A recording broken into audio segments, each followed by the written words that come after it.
শাকিব খানের নতুন সিনেমা আসতেছে সোলজার।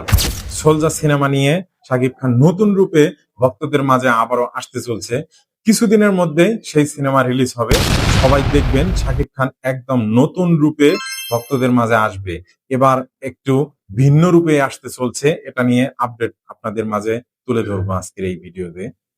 সোলজার মুভিটা 5ই অক্টোবর থেকে শুটিং শুরু হয়ে গেছে। আপনারা বাংলাদেশের এই চলচ্চিত্র জগতের মধ্যে একটা বিষয় খেয়াল করবেন, এটা প্রত্যেকবারেই যেরকম হয় এর থেকে ভিন্ন। বাংলাদেশের মধ্যে সিনেমা রিলিজ হয় প্রত্যেকটা ঈদের মধ্যে, কিন্তু এই যে সোলজার মুভিটা, এটা যে শুটিং হচ্ছে 5ই অক্টোবরের মধ্যে, সোলজার মুভিটা যে শুটিং শুরু হয়েছে 5ই অক্টোবরে শুরু হয়ে গেছে। এই ছবিটা ঈদের আগেই রিলিজ করবে এবং কোনো প্রকার ঈদের মধ্যে এই ছবিটা চলবে না। এটা একটি ব্যতিক্রমী একটা প্রোগ্রাম। আপনারা ভিডিওর শুরুতে খেয়াল করবেন, আমি বলেছি যে ঈদের আগেই ছবিটা রিলিজ করবে শাকিব খান। এটা একটি ভিন্ন ব্যতিক্রমী একটি ছবি, খুব সুন্দর ছবি।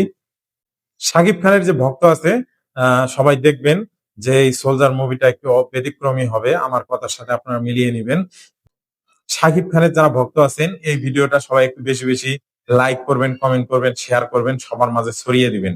আমি দেখতে চাই শাকিব খানের ভক্তরা কয়জন আছেন এবং আমার ভিডিও কয়জন দেখেন, এই বিষয়টা আমি দেখতে চাই। আপনারা যদি আমার এই ভিডিওটি দেখে থাকেন সবাই একটি করে লাইক করবেন, কমেন্ট করবেন, আমার ইউটিউব চ্যানেলটি সাবস্ক্রাইব করবেন।